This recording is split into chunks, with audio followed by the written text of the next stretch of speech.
Hello students, तो आज हम अपना लेसन पढ़ने जा रहे हैं सिविक्स का lesson number 1, the story of democracy.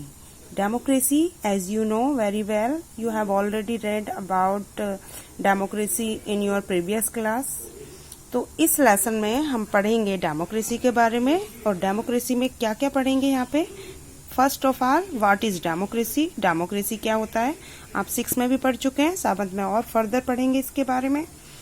Democracy in England. Democracy England में कैसे आई, पहले हम इंग्लैंड के बारे में पढ़ेंगे क्योंकि इंडिया में बहुत बाद में आई है डेमोक्रेसी.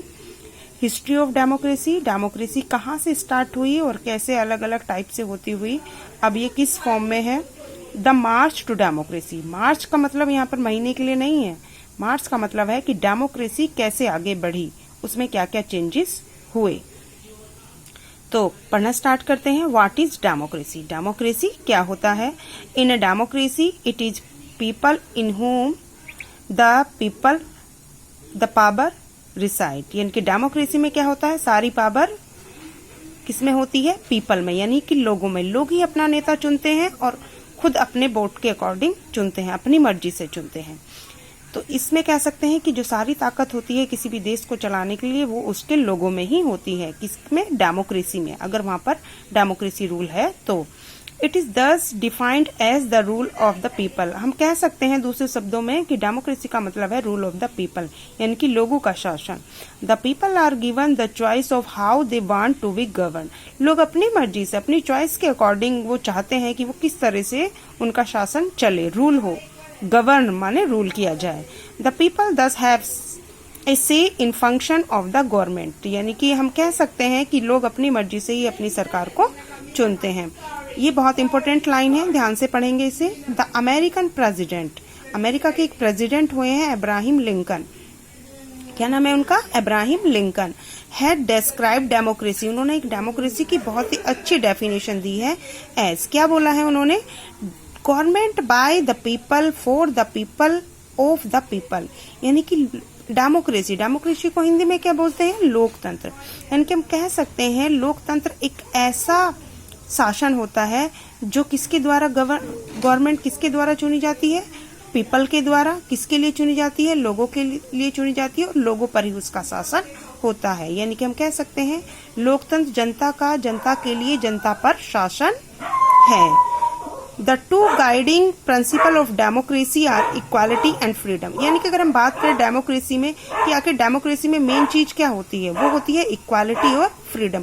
सभी लोग इक्वल होते हैं और सभी लोगों को स्वतंत्रता होती है. बहुत सारे टाइप की स्वतंत्रता है, वो आगे हम अलग क्लासों में पढ़ेंगे आपको. These principle have been laid down in the constitution as fundamental rights of the citizen. और ये जो चीजें हैं, इक्वालिटी और फ्रीडम जो है, ये एक देश का संविधान होता है, उसमें लिखा हुआ होता है और सभी नागरिकों को बराबर अधिकार दिए जाते हैं. कैसे अधिकार होते हैं वो, फंडामेंटल राइट्स, यानी कि मौलिक अधिकार. The constitution of a country is written. अब क्वेश्चन ये आता है कि कॉन्स्टिट्यूशन क्या होता है, यानी कि कॉन्स्टिट्यूशन मतलब संविधान क्या होता है. तो the constitution of a country is written document. जो कॉन्स्टिट्यूशन होता है वो लिखित में लिखा गया एक डॉक्यूमेंट्स होता है जिसमें कानून लिखे हुए होते हैं उस देश की, कि उस देश को कैसे चलाया जाता है, कौन कौन से रूल्स एंड रेगुलेशन उस देश में होते हैं. The function of the government and also power bestowed upon it. अब जो काम करती है सरकार वो इसी कॉन्स्टिट्यूशन में जो लिखे गए नियम कानून होते हैं उनके अनुसार ही करती है. उसकी शक्तियां सीमित होती हैं, वो संविधान में लिखी होती हैं कि किसी सरकार को किस तरीके से रूल करना है. All people are equal before the law and they are entitled to have equal opportunity. अब संविधान में और डेमोक्रेसी में ये लिखा रहता है कि सारे लोग कानून के सामने समान हैं. कोई रिच या पुअर, वीमेन या मैन, गर्ल्स या बॉयज के बिहाफ पर कोई डिस्क्रिमिनेशन नहीं होता. सारे इक्वल होते हैं और सबको समान अपॉर्चुनिटी, सारी सामान्य अपॉर्चुनिटी यानी कि चीजें उपलब्ध होती हैं कि वो अपने आप को डेवलप करें. सबको समान व्यवहार किया जाता है. अब पढ़ेंगे हम आगे the history of democracy. Democracy की हिस्ट्री क्या है, यानी कि डेमोक्रेसी स्टार्ट कहाँ से हुआ. From the democracy that exist in the present day has undergone various stage reach to represent its present stage, जो डेमोक्रेसी है जो आज अभी हम देखते हैं उसे यहाँ तक पहुंचने में वो अलग अलग स्टेज से गुजरा है। जो अभी हमें डेमोक्रेसी नजर आती है बेटा वो ऐसी नहीं थी पहले, वो अब बहुत चेंज हो चुकी है। अगर हम हिस्ट्री में जाएं तो we will read about the various stage of development. अब हम यहाँ पे पढ़ेंगे कि ये डेमोक्रेसी स्टार्टिंग में कैसी थी और अब कैसे हुई। इसकी शुरुआत कहाँ से हुई देखते हैं। The birth of democracy Greece, यानी कि ग्रीस बेटा एक देश है जो यूरोप में होता है, मेडिटेरियन सी में है, ये के पास है, तो वहां से इसकी शुरुआत होती है। The earliest form of democracy exist in ancient Greece, जो प्राचीन जो हम डेमोक्रेसी की अगर शुरुआत की बात करें तो वो ग्रीस में शुरू होता है 5th और 6th सेंचुरी के आसपास। और जो डेमोक्रेसी है, ये जो वर्ड है ये ग्रीक भाषा का शब्द है, जिसका ग्रीक भाषा की कौन से शब्द से लिया गया है, डेमोक्रेटिया। डेमोक्रेटिया में डेमो का मतलब होता है पीपल और क्रेटिया का मतलब होता है पावर, यानी कि लोगों की power.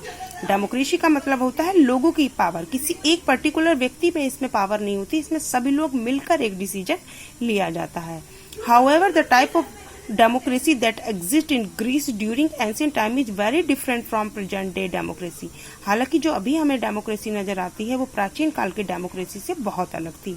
Now we will study this, the meaning has changed over the year। अब हम पढ़ेंगे कि समय के साथ इसमें क्या क्या चेंजेस हुए। इसमें कुछ बातें बताई गई हैं कि उस समय की सोसाइटी कैसी थी और किस किस टाइप की सोसाइटी थी। उस समय बेटा क्या था, मोस्टली या तो मोनार्की थी या फिर ऑटोक्रेसी थी, अलग अलग टाइप्स की चीजें थी, यानी कि डेमोक्रेसी नहीं थी, लेकिन किसी किसी भाग में डेमोक्रेसी थी, वही चीजें इसमें है। An important characteristic of the ancient Greek society was exist in city state. अब डेमोक्रेसी की शुरुआत ऐसे होती है कि ग्रीक जो एक देश था उसकी सोसाइटी में क्या था, डेमोक्रेसी की स्थापना हो गई थी, यानी कि वहाँ पे सिटी स्टेट होते थे, यानी कि बड़े बड़े कह सकते हैं हम शहर होते थे।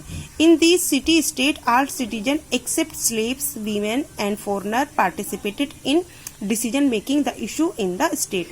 अब उसमें क्या होता था, जो पीपल होते थे वहाँ के वो डिसीजन मेकिंग में यानी कि कानून बनाने में अपना सहयोग देते थे, लेकिन वो कानून बनाने में सभी लोगों को की अनुमति नहीं थी, सभी लोगों को जाने की। किसके अलावा स्लेव्स जो उस समय नौकर होते थे या जिनके पास जो पुअर होते थे या जो गुलाम थे उनको अनुमति नहीं थी, वीमेन को नहीं थी, और फॉरेनर जो बाहर से आते थे वो लोग नहीं जाते थे पार्टिसिपेट करने, वोट देने हम कह सकते हैं इनडायरेक्टली। वो लोग जाते थे जो रिच होते थे, जो मैन होते थे, या जो बहुत बड़े लैंडलॉर्ड होते थे जिनकी बहुत जमीनें होती थी। यानी कि हम कह सकते थे डेमोक्रेसी तो थी लेकिन पूरी तरह डेमोक्रेसी वहां नहीं थी। They met at one place. अब वो क्या करते थे, वो एक जगह मिलते थे, देखिए आज की तरह नहीं है कि वोट डालते थे, वो जो सारे लोग थे वो कोई डिसीजन लेने के लिए वो एक जगह मिलते थे, वो डिस्कशन करते थे और फिर कोई एक रूल्स बनाते थे। This form of democracy hence lack intermediators और representative unlike present day democracy. हम कह सकते हैं कि उस समय की डेमोक्रेसी और आज की डेमोक्रेसी में बहुत अंतर है। उनके यहाँ पे इंटरमीडिएटर कम होते थे क्योंकि लोग डायरेक्ट जाते थे और डायरेक्ट डिसीजन ले लेते थे मीटिंग्स में, लेकिन आज में क्या होता है, हम वोट डालते हैं, हमारे यहाँ पे नेता चुने जाते हैं, फिर वो डिस्कशन करते हैं, फिर कोई रूल्स बनता है।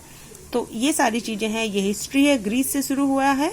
अब हम पढ़ेंगे यूरोप में कैसे गए। देखिए यूरोप का ही पार्ट है ग्रीस, लेकिन वो यूरोप के अलग अलग भागों में कैसे पहुंचा डेमोक्रेसी, वो हम अब नेक्स्ट वीडियो में पढ़ेंगे।